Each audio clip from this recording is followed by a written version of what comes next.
Hi, and welcome back to the Healing Business Revolution podcast. My name is Frida Kabo, and in this episode, I want to share about family constellations and how they can reveal the hidden family patterns shaping your business. After completing my facilitator training and now facilitating constellations for a few years, I've noticed the power of it and just seeing the patterns that keep appearing.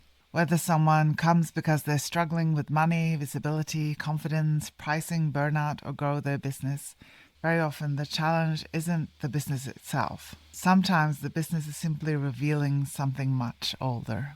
And today I'd love to explore that idea with you and to introduce you to that idea. So if you've never heard of family constellations before, don't worry, you don't have to understand everything today. I simply invite you to stay curious. So in family constellation, we'll look at the different patterns that are showing up in our lives and looking at the loyalties of where they belong. And if we translate that into a business constellation, well, just like the family is a system, the business is also a system. So we can apply the same things there. And quite often, what comes up in our family system also comes up in our business system. And sometimes I know I went into representing someone's boss, for example, and I really felt like her mother. So we also tend to recreate our family in our business, or what we're lacking in our family in our business. It's really good to be aware of these things. A business constellation isn't about predicting the future or analyzing your marketing strategy. It's a way of exploring the hidden relationships, loyalties, and unconscious patterns that influence how we show up in our work. Because none of us start our business with a complete blank slate. We all carry experiences, beliefs, stories, patterns, loyalties, and many of those things didn't begin with us. Family constellation invites us to gently ask, what else might be influencing this? And it's not to find blame and make it not our own fault, but it's to create that awareness, because once we see the patterns, we have more choices. So there are certain themes that comes up over and over again, like money, visibility, success, belonging, loyalty. At first glance, they seem like business problems. I can't seem to raise my prices. I know I should be more visible, but something stops me. I've reached a certain level and now I keep sabotaging myself.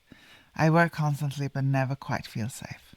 These can absolutely involve practical business skills, but sometimes they have much deeper roots.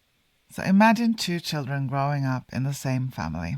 Money is always tight. Their parents worry about bills. There are arguments about finances. The children hear things like, we can't afford that. We have to be careful. Money doesn't grow on trees. One child quietly decides, when I grow up, I'm going to make sure my family never has to experience this again.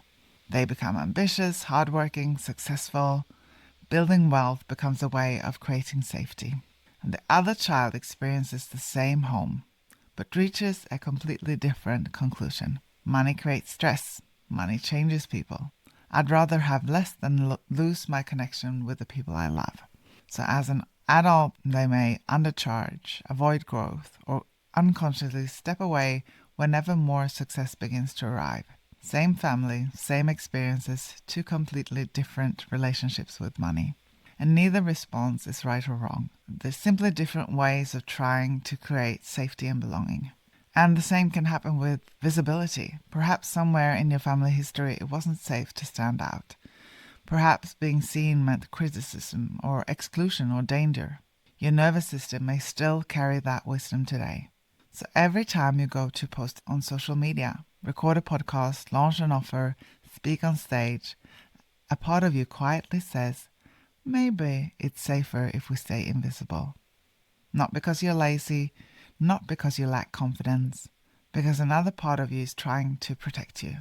And sometimes people genuinely want success. They've invested in courses, they know exactly what to do, but every time things begin to grow, something happens. They procrastinate, they change direction, they stop showing up, they convince themselves they need another qualification. It's easy to think, what's wrong with me? But what if the better question is, what might I be loyal to? Because in many family systems, belonging has always been more important than success. If becoming more successful feels like leaving your family behind, or becoming different, or somehow creating distance, your unconscious mind chooses belonging every single time, even when your conscious mind desperately wants to grow. And I really want to emphasize something.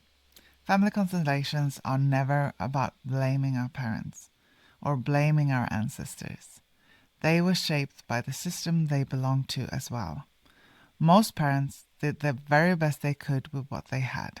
This work isn't about finding fault, it's about understanding, because awareness creates freedom.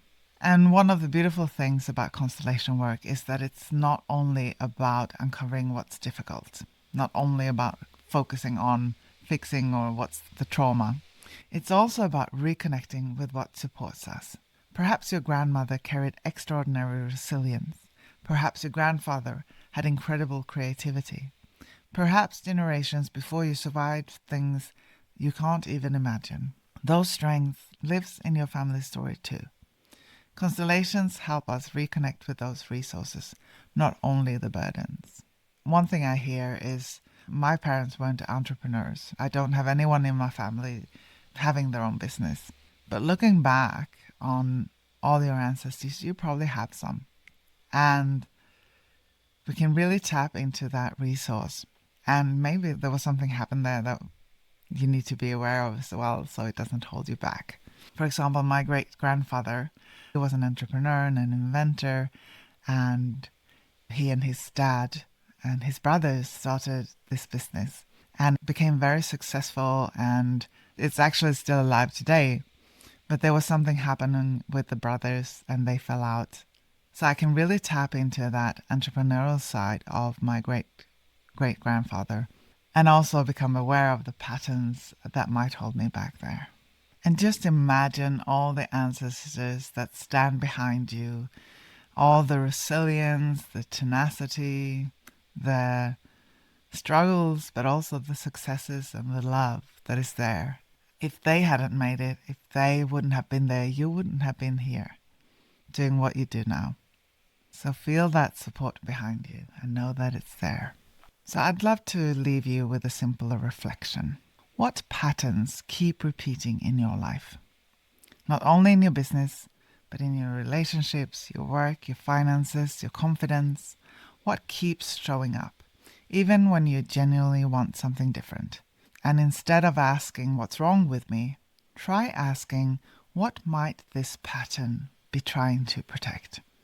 Or what might I be loyal to? Notice what happens when you ask that instead. Notice what arises without judgment, just curiosity. Because curiosity creates space, and space creates new possibilities. So if today's episode resonated with you, I'd love to invite you to join one of my monthly Healing Business Constellation workshops. They're gentle, practical, and deeply insightful. You don't need any previous experience, whether you're navigating visibility, money, confidence, or simply feeling stuck. These sessions offer a different way of understanding what's happening beneath the surface. You'll find the link in the show notes. Thank you so much for being here. If this episode sparked something for you, I'd love it if you share it with another healer or business owner who might need to hear it. Until next time, remember this. Some of our business struggles didn't begin in our businesses, but with awareness, compassion, and curiosity, they don't have to define our future. I'll see you in the next episode. Thank you for being here. If this conversation resonated with you, you're welcome to join the Healing Business Revolution letters for weekly reflections, conversations, and updates. You'll find everything at fridakabo.com. Until next time.